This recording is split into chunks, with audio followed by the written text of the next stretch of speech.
Bien, la conectividad bien, doctor Palencia, ¿no? ¿Me escucha usted bien? ¿Todo bien?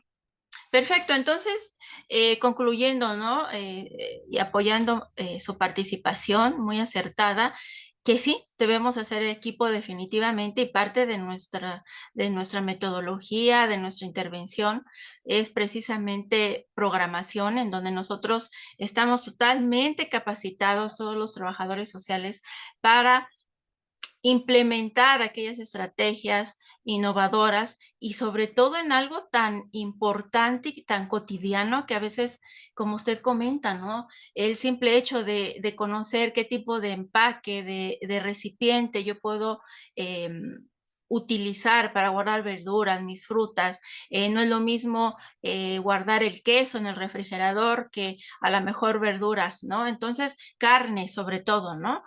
Y sobre todo para evitar la contaminación que usted estaba comentando hace rato. Yo coincido también en un punto en donde muchas veces tiene que ver por falta de educación, a veces se ignoran muchas situaciones o simple transmisión, ¿no? De información que sembramos o se va pasando de generación en generación.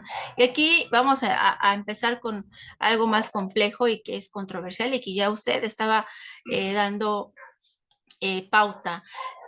A veces escuchamos lo siguiente: no comas embutidos porque generan cáncer, tal cual.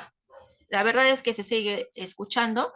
El niño come salchichas, por eso tiene sobrepeso. Están contaminados de plomo, ¿no? Todo lo que viene en lata.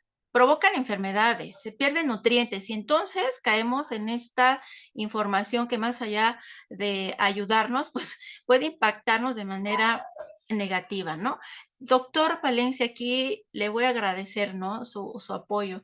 ¿Cuál es la realidad social de los alimentos enlatados, ¿no? Y sobre todo respecto a lo que yo le estaba comentando. Ok. Es un campo muy interesante, muy importante, y me sigo quedando con lo mismo. Los alimentos no son buenos, no son malos. Lo que deben de estar seguros es que cada alimento que ustedes toman ha pasado todas las pruebas de control de calidad que nosotros le estamos haciendo. ¿Qué significa este control de calidad?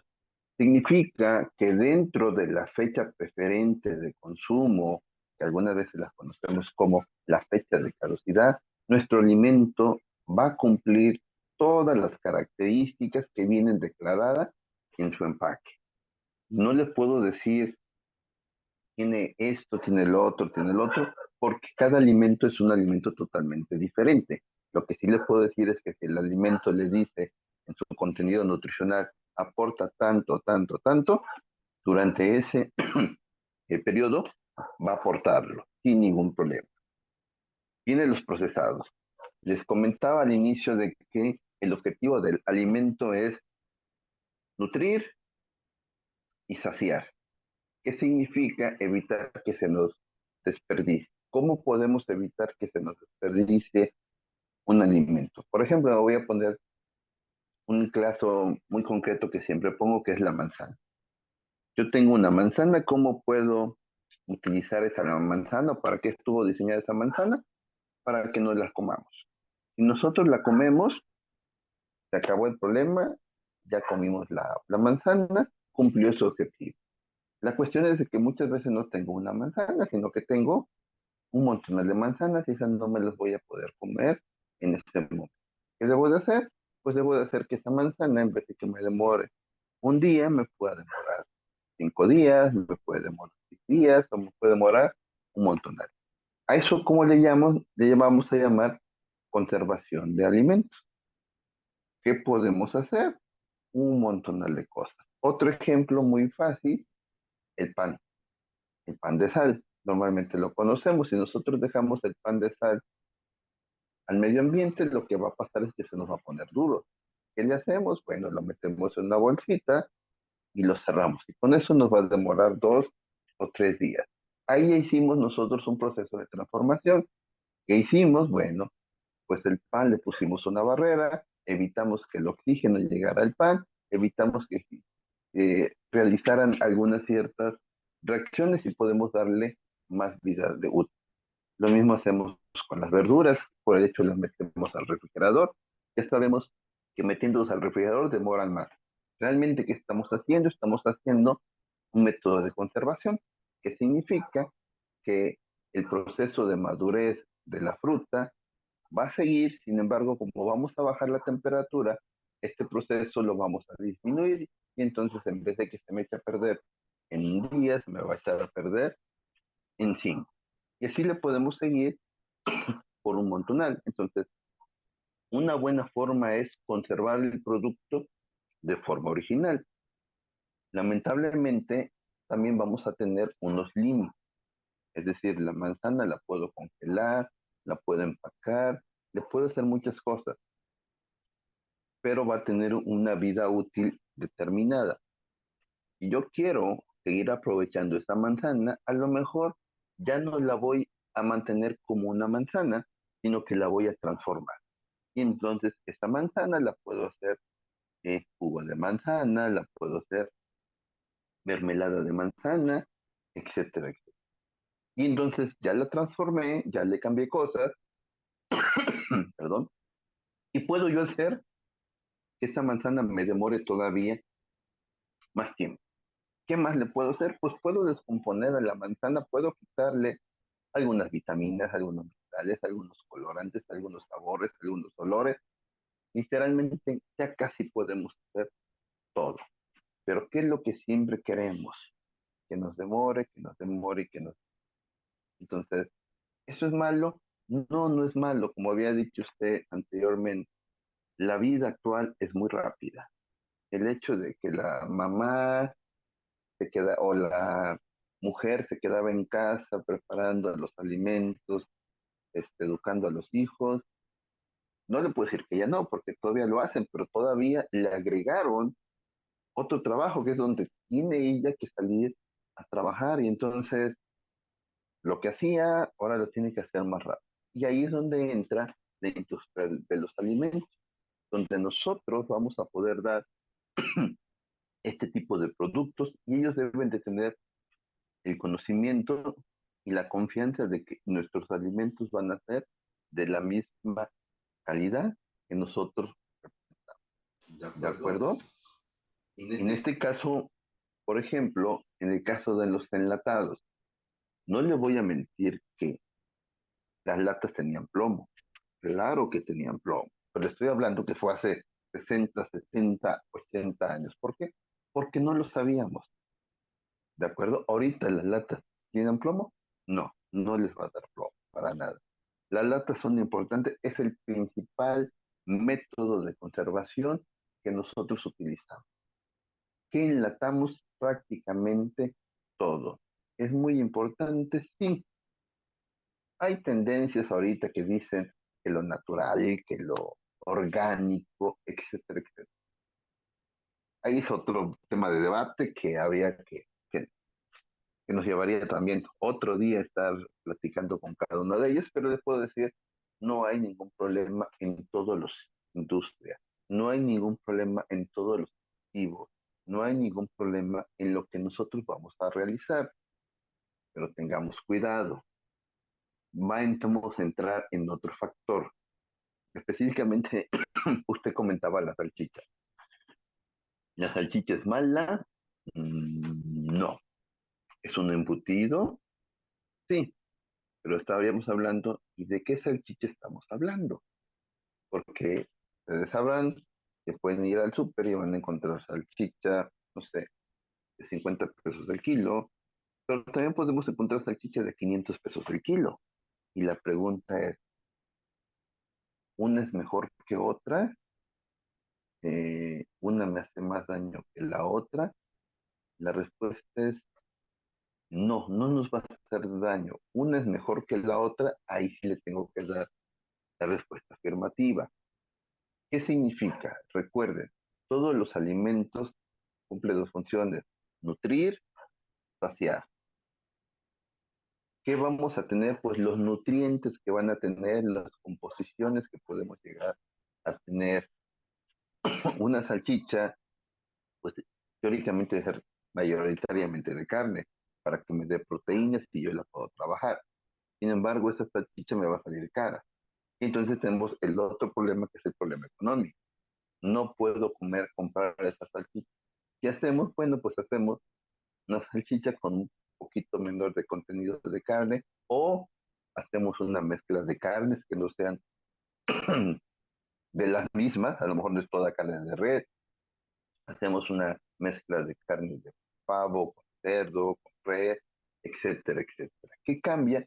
Cambia los nutrientes, cambian esas partes. Por eso los invito a que revisemos los etiquetados. Eso es algo que normalmente nosotros no hacemos. Revisemos los etiquetados, ahí vamos a ver qué es lo que comemos, qué es lo que nosotros necesitamos. Probablemente tengamos que buscar ayuda. Bueno, y ahorita el acceso a Internet es rápido, hay que tener cuidado, hay que buscar referencias o cuestiones que realmente sean sólidos, no creerle a cualquiera, porque el hecho de los alimentos procesados que son malos, realmente así lo van a decir. Sin embargo, hace poquito acabamos de pasar un temblor del otro lado del mundo, lugar donde no hay agua, no hay electricidad, no hay muchas cosas. ¿Cómo le vamos a hacer llegar esos alimentos? No le vamos a hacer llegar una tortilla, no le podemos hacer llegar una papa, no le podemos llegar a hacer llegar unos tomates. ¿Por qué? Es muy largo el tiempo para que lleguen allá, no tienen dónde conservarlo, no tienen dónde cocinarlo, no tienen un montón de cosas. Y ahí sí la industria de los alimentos inmediatamente llega. Entonces, no tenerle miedo a todo tipo de alimentos, más bien preguntarnos qué necesitamos, porque además, esa es la otra, una famosa refresco, ¿no? Que es malo, es bueno, es un refresco y está, siempre hemos platicado de que a las personas ya un poquito más grandes, pues el refresco normal era de 350 mililitros y el refresco familiar, si mal no recuerdo, era como de 850 mililitros. Y con ese refresco, yo recuerdo que comíamos cuatro, o tomábamos 4 o 5 personas. Y nos tocaba de un vasito y era lo máximo que podíamos tomar. Ahorita el refresco casi de 4 litros y no le alcanza para cuatro, se lo toma uno. Entonces, estas son las cuestiones.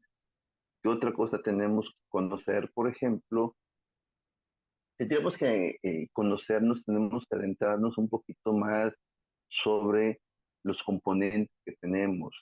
Y no son muchos, por ejemplo, eh, realmente todos los alimentos tienen 7 compuestos básicos y de esos 7 compuestos, 5 son considerados nutrientes porque el agua y la fibra no son considerados nutrientes porque la fibra solamente tiene un efecto transitorio, así como entra, va a llegar a salir, no le vamos a sacar nada.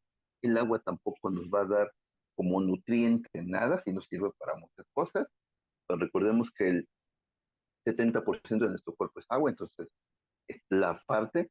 Y lo que sí nos van a interesar son elementos como, que lo hemos escuchado, como vitaminas y minerales, que van a tener una función regulatoria en todo nuestro cuerpo. Tenemos carbohidratos, tenemos grasas, que son requerimientos energéticos, y tenemos proteínas, que es lo que nos van a dar la formación de músculo, la formación de nuestro cuerpo. Entonces, cada uno tiene sus elementos.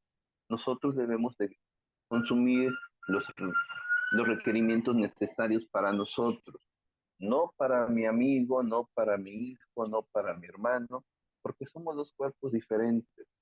Esos cuerpos van a tener unas ciertas funcionamiento. Nuestra actividad física también tiene mucho que ver en cada uno de ellos, porque si yo no hago mucha actividad física, pues a lo mejor necesito muchos carbohidratos.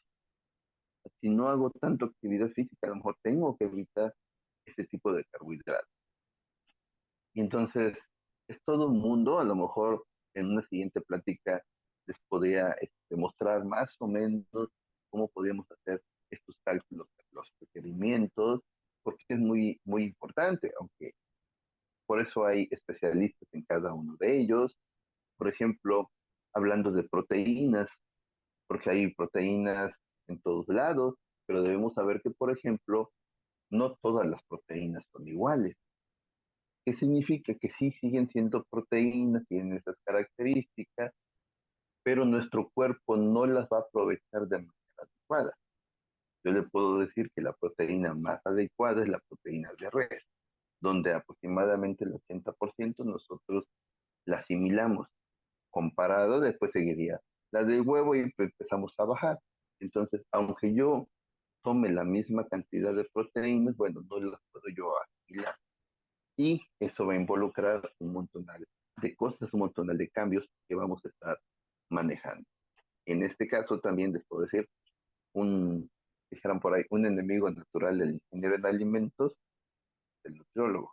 Cuando no deberíamos estar peleando, debemos estar trabajando a la par, porque no puede existir uno sin el otro. El nutriólogo me debe de ayudar, debe de ayudar en poder educar a las personas, poder decirle que sí, que no, hacer una dieta, y nosotros debemos enfocar en proporcionarle esos alimentos, pero necesitamos hacer equipos todos contra todos. Qué importante es esta charla, doctor Palencia, porque sin duda podemos obtener información real, concisa, eliminando aquellos mitos y sobre todo esas culpas que muchas veces generamos por el hecho de que tenemos cierta percepción o creencia respecto precisamente a estos productos enlatados embutidos, ¿no? Nos hace falta trabajar mucho en esta educación porque como usted bien dice, tenemos que elegir bien los productos, ¿no? Darnos más tiempo para realizarlo. Tocaba usted este, esta parte del trabajo multidisciplinar, por supuesto, porque el alimento no solo es visto desde su área, incluso más atrás, ¿no? Cómo se cultiva, el proceso que conlleva, el proceso de producción, el que usted está exponiendo, la parte que le toca a otro profesionista como nutriólogos, nosotros involucrados como trabajadores sociales para fomentar esa toma de conciencia, esa educación, el hecho de llevar quizás, se me ocurre, talleres, ¿no? A los hogares respecto a cómo poder organizar nuestro propio refrigerador, ¿no? Empezando desde ahí que aunque dirán, no, pues es que eso es muy sencillo, no, es algo que de verdad es un reto fundamental, el refrigerador, ¿no? Por mencionar alguna. Y usted ha hablado de algo muy importante, o sea, de alguna forma usted ya nos está compartiendo tanta información y sobre todo la realidad, ¿no? De estos alimentos enlatados. También entonces, bajo todo este contexto, pues no pierden sus nutrientes los alimentos, porque tenemos también esa idea de que los alimentos congelados pierden sus nutrientes. Entonces, tenemos que ir quitándonos todas estas creencias, ¿no? Quizás erróneas y que por desconocimiento, pues bueno, se siguen transmitiendo. Hay algo que usted mencionó respecto a las bebidas gaseosas, ¿no? Al refresco. Fíjese que en el 2017 me tocó implementar una investigación aquí en una de las juntas auxiliares del municipio de Tehuacán, Puebla, en una escuela primaria, y precisamente era esta inquietud de conocer si había alguna relación respecto al consumo de refrescos con la obesidad. Es tan amplio como su campo, pero vamos a ir acotando. Voy a tocar nada más una de las preguntas que se realizaron a los niños y se les preguntó que qué desayunaban antes de venir de la escuela, ¿no? ¿Cuál era el alimento? Y el 12% de estos niños mencionaba que pues lo único que consumían como desayuno era precisamente un vaso de esa famosísima bebida gaseosa negra, ¿no? Entonces, aquí vuelvo, ¿no? Y recalco esto, ¿qué está pasando, no? Nos falta educación, nos falta eh, mucha información real y qué mejor que venga como por parte de ustedes como profesionistas, ¿no? Doctor, quizás vamos a cambiar un poquito, ¿no? De línea de esto del tema de los embutidos que es tan controversial, pero que ya lo estamos aclarando, y comentarle que la Organización Panamericana de la Salud y junto con la Organización Mundial de la Salud, pues tienen o manejan una clasificación de los alimentos y sus implicaciones en la salud. Y aquí vienen estos, manejan grupos de alimentos, ¿no? El primer grupo, alimentos naturales y mínimamente procesados. Quizás ya lo voy a meter un poquito más a la controversia, ¿no? De esto. El grupo 2 es aquellos ingredientes culinarios, el grupo 3 son productos comestibles listos para el consumo, pero procesados y altamente procesados, entre paréntesis, ultraprocesados, ¿no? ¿Usted nos podría apoyar respecto a cuáles son esos productos que si incluso existen o que deberíamos de tener bajo consumo o tener una responsabilidad en su consumo de estos ultraprocesados, ¿no? ¿Cuáles son esos productos y de verdad debemos de tenerle miedo o no tenerle miedo? Ok, bueno, es una muy buena controversia a estar hablando de los alimentos, a la hora de alimentos procesados, el alimento mínimamente procesado está también de moda, el de ultra procesados o super procesados que nosotros tengamos. Para nosotros es una controversia cada uno de ellos. Y yo me sigo quedando con la idea de que, ¿para qué procesamos los alimentos? La verdad es que procesamos los alimentos para cumplir las exigencias de los consumidores. Eso es realmente la cuestión de los alimentos. Y aquí es donde debemos de trabajar porque volvemos a lo mismo. El consumidor, ¿qué me pide? Si yo le quiero vender, por ejemplo, voy a regresar al caso de los embutidos. Me piden ellos un embutido que tenga un color parejito. Bueno, los embutidos se hacen de una serie de ingredientes y como tal no me van a quedar un color parejo. Pero si yo no les vendo si yo no les doy el color parejo, no me lo van a querer, no se lo van a querer comer. Entonces, ¿qué tenemos que hacer? Pues buscar la forma de que tenga todo este color, todo este sabor, etcétera, etcétera. O lo que les decía, me demore un año, aunque me lo acabe comiendo en un mes, pero yo quiero que me demore un año porque al final eso es lo que quiero que me demore. O algunas veces tenemos esa cuestión de decir eh, que me demore más tiempo. Entonces, hay que ser conscientes de que entre más tiempo quiero yo que me demore algo, más proceso le tenemos nosotros que poner. Por lo tanto, salió la cuestión de alimentos mínimamente procesados, que muchos dicen, es que son mínimamente, nada más tiene uno de los procesos, o literalmente lo corto y me lo como. Sí y no. Aquí los alimentos mínimamente procesados tienen que ver con el tiempo de vida útil de ese alimento. ¿Se utiliza en muchos lados? Sí, sí, se utiliza en muchos lados. Desafortunadamente, por ejemplo, en nuestro país estamos un poquito atrasados del procesamiento de alimentos de otros países y les aseguro que habría algunos procesos que son seguros, pero probablemente nosotros no los utilicemos. Un ejemplo, eh, hay irradiación de alimentos y debe de tener la marca de radiación y debe de decir, este alimento fue irradiado, generalmente es con cesio, o con radón, lo podemos utilizar. Aquí casi no hay en México. Y la pregunta es, si nosotros sacáramos al mercado un producto que dice irradiado con cesio, ¿lo consumiríamos? Lo más No, seguro es que no. Entonces, y eso es totalmente seguro, porque ya está estudiado, ya está desarrollado. Hay muchos procesos nuevos, hay muchos procesos que nosotros podemos estar trabajando, pero el meterlo a nuestra industria es una industria muy difícil, ¿de acuerdo? ¿Por qué? Porque afortunadamente tenemos mucho alimento que nosotros podemos trabajar, podemos tener mucho alimento que puede venir de nuestro campo comparado, por ejemplo, con regiones de Europa que no pueden llegar a hacer esta parte. o comparado con cuestión de Estados Unidos, que la vida es más rápida, entonces son los reyes de poder hacer esos procesos. ¿Qué podemos, qué debemos evitar? Todos los alimentos que no sean adecuados para nosotros.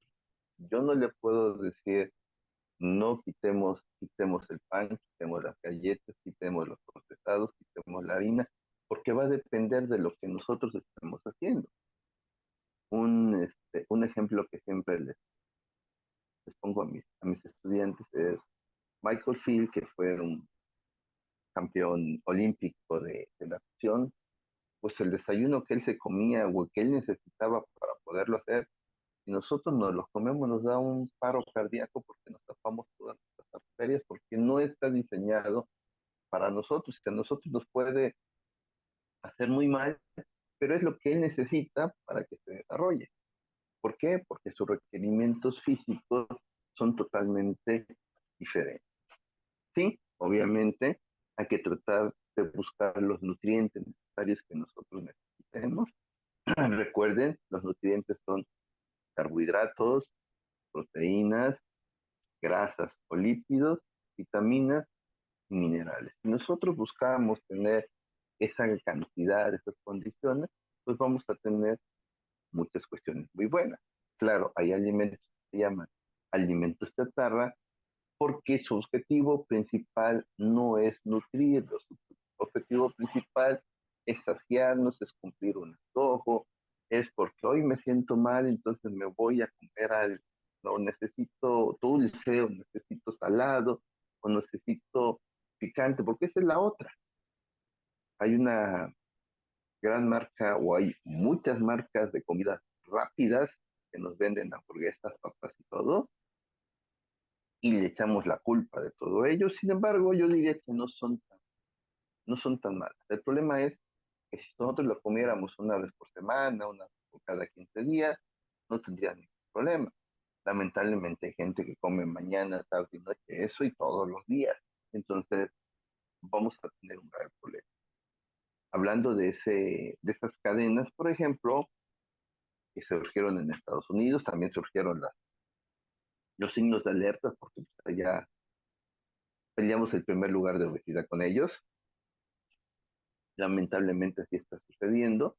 En ese caso, ellos optaron por empezar a dar y a proporcionar al alcance de las personas desayunos más sanos. ¿Cuál fue el resultado? Nadie quería los desayunos sanos. Entonces, al final somos una industria y nos debemos a ustedes. Hay mucha gente que dice, dígame qué quieren y los ingenieros lo hacemos. Esa es la verdad. Entonces, por eso es que nosotros tenemos que desarrollar todos esos productos porque estamos en función de las necesidades que tenemos como personas y estas necesidades pues van a depender mucho de lo que nosotros queramos. Otro ejemplo muy significativo, por ejemplo, son los lácteos. Si usted recuerda, hace 20 años solamente de leche y si había yogur, había un solo de yogur. Ahora ya no, tenemos una amplia variedad de leches, de productos lácteos, por ejemplo, que son leches reconstituidas, una serie de yogur de sabores, de colores, etcétera, etcétera. Entonces, este es algo muy bueno, que tengamos nosotros una gran variedad, opciones para que nosotros podamos elegir y solamente nos hace falta darle la vuelta a nuestro producto, ver qué estamos consumiendo y conocernos a nosotros y ver qué requerimos. Y con esto creo que podemos llegar a empezar a dar un primer paso para poder tratar de alimentarlos lo más sanamente que podamos. Sí, es una sana alimentación, una buena alimentación, elegir adecuadamente dentro de este vasto campo de productos, como usted menciona, ¿no? Y sobre todo que de alguna forma, porque como usted también menciona, ¿no? Podemos caer en este riesgo de adicción respecto a algunos productos, ¿no? Es un tema amplísimo, doctor Palencia, pero voy a tratar de ir cerrando porque pues a veces el tiempo se nos va terminando.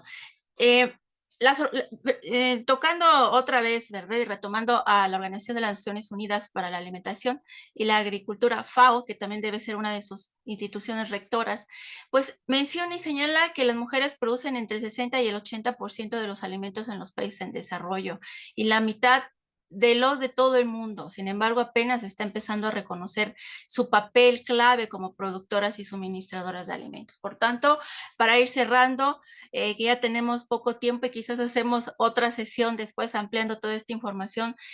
¿Cuál es la importancia de la mujer en los hogares mexicanos respecto a esta parte de innovar de productos alimenticios? Quizás que usted le comente a todo este público experto también desde su propia experiencia, quizás puedan innovar en que esa manzana se traduzca en una buena papilla, a lo mejor esa zanahoria o esa verdura se traduzca en una buena mascarilla, no sé, algo que usted nos pueda mencionar en ese sentido. ¿Cuál es esa importancia de la mujer? Si bien la FAO ya nos dice que es fundamental desde su área, ¿cuál es esa importancia? Híjole, pues la importancia radica en que la mujer es la conocedora de sus alimentos, sabe para qué sirve, sabe que puede usarlo, sabe cuál es la reacción de si yo junto una papa con una manzana, o si le echo una gota de limón, o si le echo una gota de aceite, voy a poder descubrir algo nuevo. La verdad es que así es como se están realizando diferentes cosas. Y esa es la gran importancia que pueden llegar a tener las amas de casa, porque son las primeras que están trabajando en cada uno de ellos. Nosotros lo estamos viendo desde otro punto de vista, lo tenemos que ver desde el conocimiento, pero realmente un sistema alimentario es muy complejo y por algo tenemos que empezar. Dicen que los grandes descubrimientos se supone que han sido por errores y así han empezado las cosas mejores, porque cuando nosotros queremos buscar algo, generalmente no lo encontramos, pero encontramos otras cosas. Entonces yo creo que la importancia de las mujeres es eso, que ellos tienen el conocimiento, tienen las habilidades y tienen el deseo de buscar, porque a lo mejor su misma necesidad de poder aprovechar, conservar, utilizar o hacer que se multipliquen las cosas, o que ya no le quiero dar a mi familia lo mismo, entonces quiero variarlo un poquito y empiezo a mezclar y empiezo a jugar. Entonces, eso es algo muy importante que estamos viendo apenas en la industria y afortunadamente le puedo decir de que hay personas que se están acercando, que están diciendo, oye, yo hago este producto y me gusta, lo puedo replicar y estamos trabajando en esa parte. Entonces, creo que son muy importantes cada uno de ellos y lo único que les puedo decir es sigan, compártanos y tratar de que lo que hacemos en un poquito lo podamos hacer en un mucho, que es la parte de un ingeniero que debe de estar trabajando. Muchas gracias, doctor. Se nos termina el tiempo. Le agradezco infinitamente este espacio, el que nos haya aportado tanto conocimiento, que despejemos dudas y sobre todo darles herramientas a las mujeres, a todos, a la sociedad en general, respecto al cuidado, al manejo, a la responsabilidad, a la educación y sobre todo la tarea tan grande que tenemos nosotros los profesionistas para poder dar esas herramientas a nuestras mujeres, a nuestros niños, a los hombres también. Le agradezco, quizás si usted me lo acepta, que haya una segunda sesión porque no terminamos todos estos puntos que quería yo tocar con usted, pero ya con tiempo y aprovechando de su disponibilidad y del apoyo en esto del 8 de marzo. Le agradezco, doctor Palencia, su tiempo y pues reciba, hago extensa este agradecimiento por parte de todos los que nos están escuchando. No, pues muchas gracias a ustedes por invitarme y por supuesto cualquier día, el día que ustedes gusten, podemos a lo mejor empezar a hacer algunos tópicos de algunos productos en específicos, qué es lo bueno, qué es lo malo, qué podemos cambiar, qué podemos mejorar y también que nos pueden dar ideas de qué hacen, qué no hacen y, o qué podríamos hacer, porque siempre les digo, el límite es la imaginación y afortunadamente la imaginación todavía es muy grande. Podemos desarrollar muchas cosas. Decirles a las mujeres que no claudiquen, que sigan por el camino, que nos exijan más, que hagan valer sus derechos, que no se dejen de nadie, que se apoyen. Y algo muy importante es que también sean conscientes, que no polaricen. Una sociedad polarizada nunca va a ser buena. Si nosotros como hombres tuvimos hacia ustedes una polarización, hay que cortar eso y que no se venga en sentido contrario. Pues Muchas muchas gracias por gracias por todo todo y y Gracias, un doctor. saludo. Estamos en el camino. Un fuerte abrazo. Bonita noche. Muchas gracias. Adiós.